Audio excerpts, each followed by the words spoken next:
Kia ora, I'm Albie and welcome back to the channel.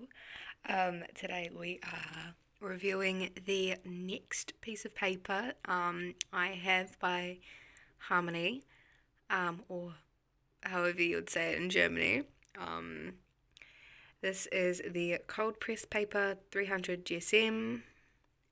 I've sketched out two cats, one for gouache and one for watercolour. I've also added in a swatch of granulating watercolours up the top, just to see how the texture would sit on the paper. It was quite a watered down wash of watercolour, and I've also done it on the hot press paper, as you can see, but it doesn't quite settle the same, so I'm not a fan of the granulating paint on the hot press paper. But apart from that, looks quite nice. On all dried up and stuff. But yeah, moving on. So yeah, this is cold press paper. So this is kind of like in the middle when it comes to textures and stuff.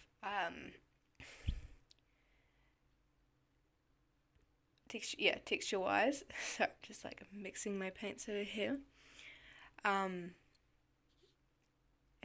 that is because there's rough paper, but I've already sketched that one out. I'll film a video on it later, but you can clearly see the texture on this one, whereas this, it's much more subtle compared to the rough. Cold press paper is a pretty common watercolour paper. You'll find most pads available will be cold press. Cold press is definitely one of my favourite paper textures that I've tried so far. And that is just because, it's the most available, as well as I like having texture on the surfaces I paint on.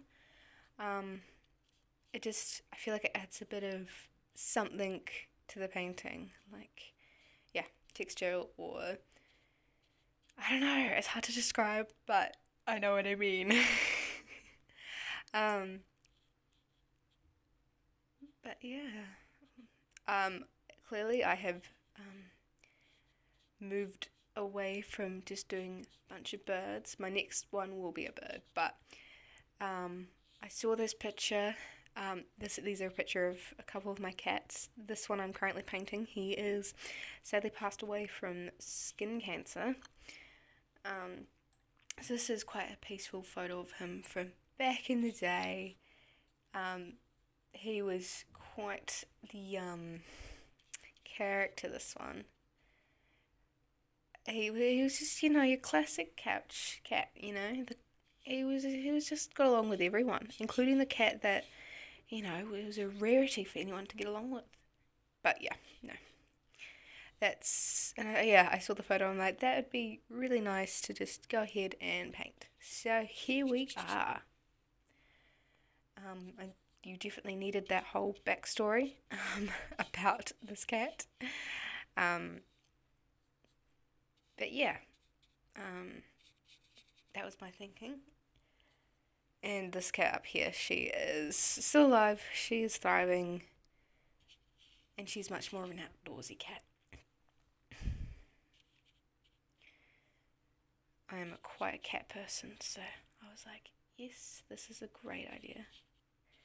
The gouache I am using today is leftover gouache from last time, so it's not like completely straight out of the tube, except the white. And yeah, it's reactivating fine, but it is just something to note if you were curious. But yeah, same kind of vibe. You're also getting a bit of warpedness out of the paper, but it's not too bad.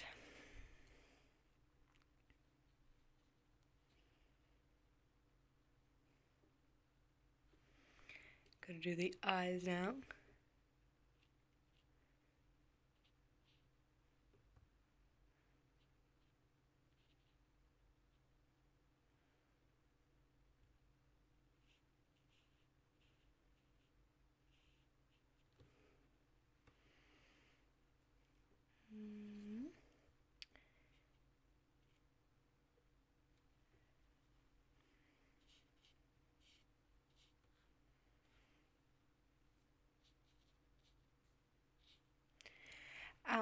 There is a bit more tooth to it, so the paint doesn't glide on as nicely as, say, the hot press, but it still goes on pretty smoothly.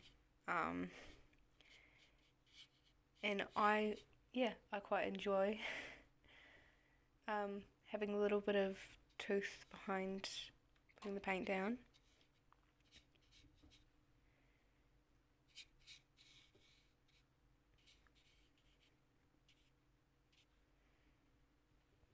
I'm going to say that one's done. Look at this little guy. And then moving on to the watercolour one. She is a tortie, so she's got a bit more colour in her. I'm using the same paints as last time, by the way. The Winsor & Newton designer gouache and the Cotman watercolours.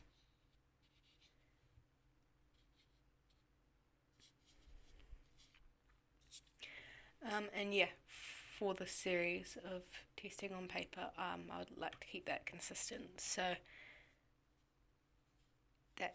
those are probably just going to be the consistent throughout with what paint I'm using.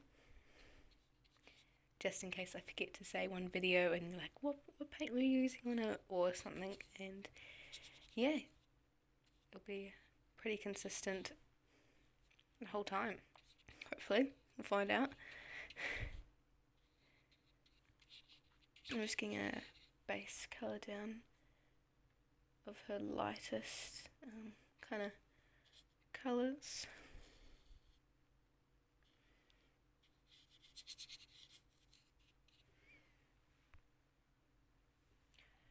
And then her shadows and her darker patches.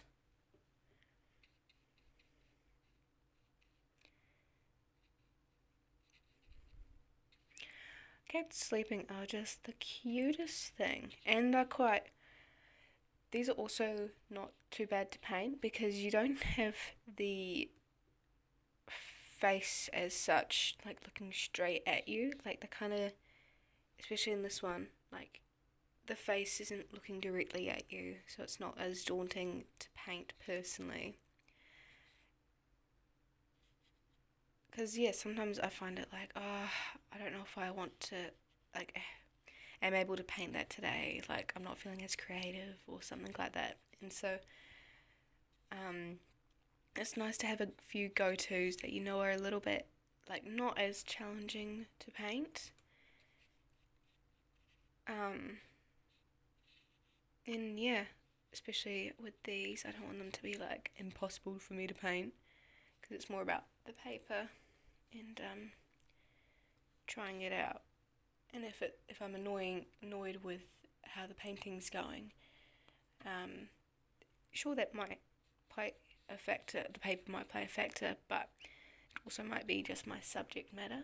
So it's good to especially for this to pick something that isn't too bad to paint.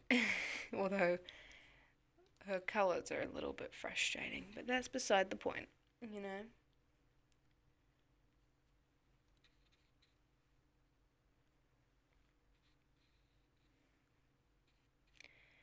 I think a nice way of approaching this is kind of like blending it as it's still wet, because all the colours kind of unify a little bit.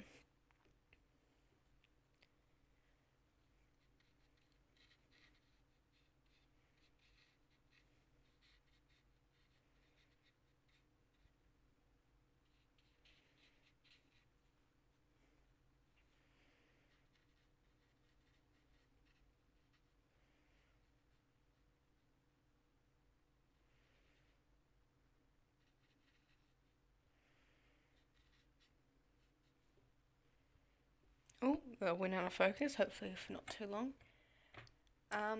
But yeah, I'm pretty happy with that. I don't think I'll do like a little background circle behind these two. I think they kind of speak for themselves. So yeah, overall, I really like the cold press paper. It's got that slight texture, as you can see. The watercolour goes on quite nicely, and same with the gouache. It still is similar to the hot press, where it kind of glides on still, not as well, but yeah, you also get a little bit more texture behind the painting, which I really enjoy having. So yeah, I don't know if this was helpful, but I hope it was. And yeah, thanks for watching, and yeah, see you guys next time. Bye.